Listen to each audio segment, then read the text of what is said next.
So I'm happy now, based on the recent decision that PlayStation and Sony have decided to stop printing discs for their PlayStation consoles. People are seeing gaming how I've seen gaming for the past 18 to 20 years or so. Because I have been disillusioned with PlayStation for a bit of a while now. And I have only been using my Nintendo Switch 2 and Steam to do most of my gaming. And this came about around the time that the PS3 came out, give or take a few years, because I believe I got mine in 2008 or 2009, right? And that to me might have marked the beginning of the end, because what was so interesting about the PS3 upon first inspection was that you could not use your PlayStation 1 or PlayStation 2 memory cards with it. And you might be saying, well, you could make internal ones thanks to the PS3's hard drive. That's true, but you couldn't continue any games that you had from the previous two systems onto the new one, which was pretty odd because the original fat PS3 had so many weird memory ports for SAN disks and thumbsticks and etc., but they didn't have one for the original memory cards for the PS1 and PS2, and that was just kind of odd to me. Despite the convenience of making an internal one, you couldn't continue where you left off.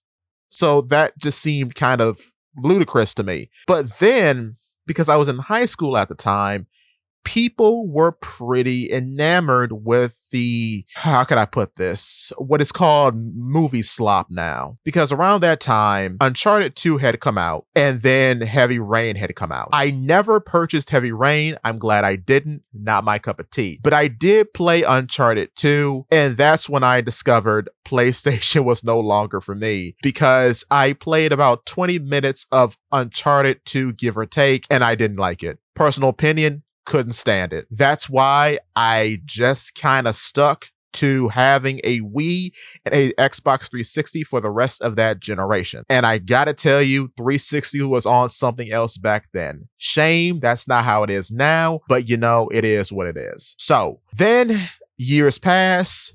I will always defend the Wii U. And by that time I had a gaming PC, so I was playing Team Fortress 2 and loving it, right? So around 2018, I decided to give him another shot and to get a PS4. I was not going to pay any online price to play online because I am not a gun and ball gamer, which I think those types of people, no offense to anyone who is, but I think those types of people are what keep PlayStation and Xbox afloat, because I don't know what else people play. And it's weird because during this time, right, this expanse between, say, 2009 to 2018, I would hear multiple times online that PlayStation was the best place to play, or the best place for gaming, or something of that ilk. And I was so confused by that because the first parties in the movie slop era, your Uncharted and your Last of Us and all that, they're not very good as video games. Now, as an extension of the point and click genre from the early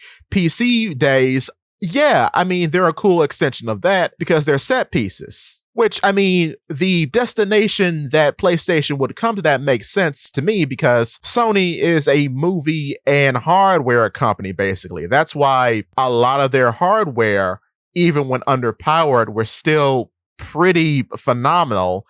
And the eventual conclusion to come to making video games into movies makes sense because they are a movie company. But it's a shame because these cinematic offerings are very weirdly expensive and they don't really reward the player for spending time with them. And I can't imagine you replaying any of them because seeing as how they're heavily story based, once you know the story, that's kind of the game. But getting back to my timeline, I played Spider-Man and God of War 2018 once I decided to get a PS4. Both disappointed me heavily because I had previously played God of War 1 on the PS2 and God of War 3 on the PS3. And I gotta say, that and kind of Ratchet and Clank were the only things that were worth it for me personally on the PS3. And I think God of War 3 is one of the weaker ones of the original trilogy. And to this day, I have not played 2,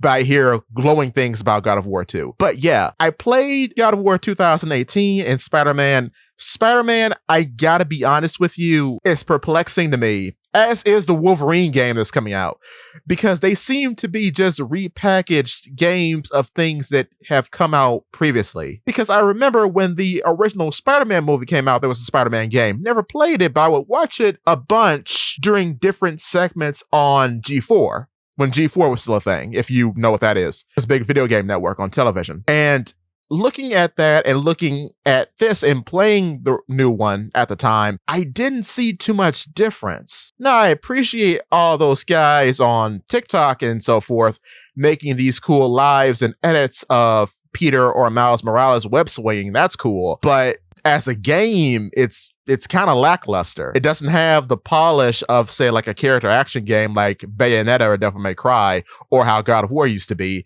Nor is it a very interesting adventure game because you're just swinging around the city doing random stuff. I just didn't get it. It didn't appeal to me. And then when you get to God of War, this is not God of War. This is Last of Us with more combat. That's what it is. Of all I know from Last of Us, never played it, but for all I know of Last of Us, this is Last of Us with a tinge more combat. I don't like Kratos' new son. I think he's the most annoying thing in the world.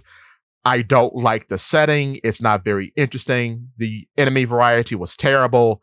And to my credit, I played this longer than I did Uncharted.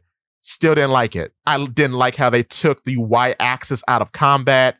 It was very weird. It was just in and out and side to side. There was no aiming up or anything like that. And from what I've been seeing, this franchise has only gotten worse with this new Laufey game that's coming out for the PS5. I think the franchise is in the gutter. Maybe the remakes will save it. I don't know. We'll have to wait and see. So after that, I did buy Ghost of Tsushima and Horizon Zero Dawn for like cheap, but I gotta say, after playing a lot of God of War, I think mentally I was just turned off to the whole bit because I was under the impression that if these are like this, then all of this cinematic stuff is most likely the same, give or take. Now, I've heard good things about Ghost of Tsushima, so I can't come down too hard on them. And just as an aside, it's very heartbreaking to me that Naughty Dog has basically been given grace this entire time. Been hearing some shaky things now around Intergalactic, right? But it's weird how they've been giving grace and how Insomniac has been giving grace, where Sucker Punch has been the MVP this entire time. Because I played the entire Sly Cooper trilogy back in the day. Flawless game. Flawless trilogy of games. Played them all the way through. Flawless. No problems. I hear great things about Infamous. I have never played an Infamous game. Not on the PS3, not on the PS4. I hear great things. I have never played one. So I will take people's opinions at face value on that. But it's a shame that Ghost of Tsushima might have been one of the better games in this whole cinematic movie slop era, and they don't get much recognition for it. And then the sequel, I hear a lot of mixed things about. So it is what it is. Now, if you ask me, their entire reason for doing this is because cartoons are for babies, apparently, and they just didn't see the need to move forward with any of these franchises. Not Jack, not Sly, but Ratchet and Clank oddly gets the grease, which is weird to me because Ratchet and Clank, as someone who has played a ton of Ratchet and Clank, played 1, played 2, played 3, played Future Tools of Destruction, all that, I gotta say it's the worst one. It's not good. And it's funny to me because back in the day, people would accuse Mario of being the same game over and over and over again, right? No, Ratchet & Clank is literally the same game over and over and over again with very little difference between, say, Up Your Arsenal and the current one, A Rift Apart. It's weird to me. So I gotta say, after adopting the Switch, getting the Switch 2, and have been fortunate enough to have now a pretty robust gaming PC, I'm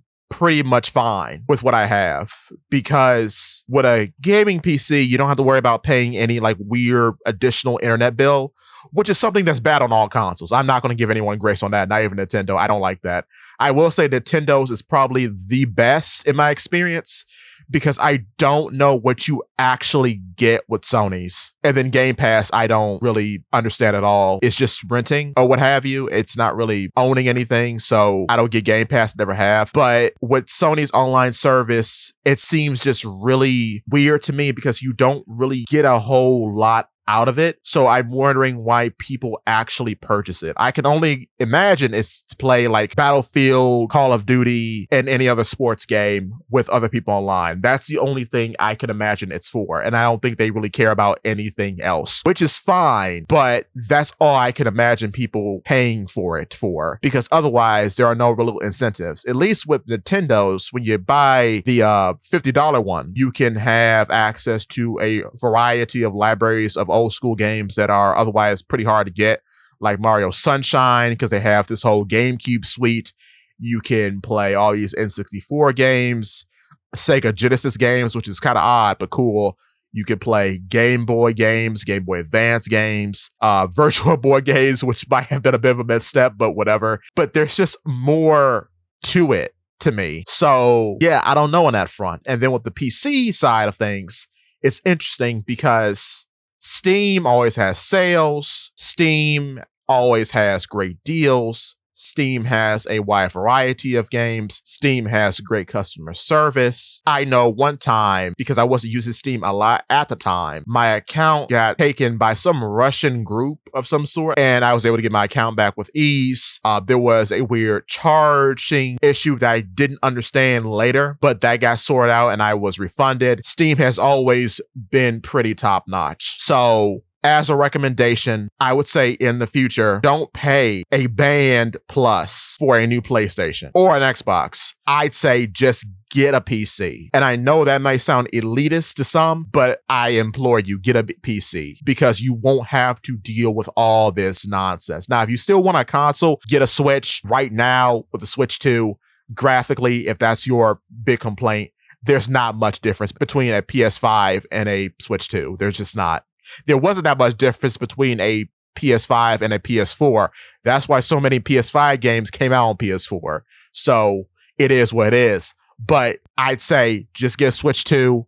You'll have access to Switch 2 games. Mind you, the library for Switch 2 is kind of small, but it's backwards compatible with the Switch 1. And a lot of Switch 1 games get upgrades by being on the Switch 2. So I would say enjoy all these Switch 1 games that you miss. There are a ton. Like, say, Smash Brothers Ultimate. You can have ARMS. ARMS is very good. Trust me, I love ARMS. Splatoon is amazing. The Splatoon franchise is kind of amazing because there's not one blemish on any game. You can get Legend of Zelda Breath of the Wild or Legend of Zelda Tears of the Kingdom. Both those are great. There is just a lot of stuff to look out for.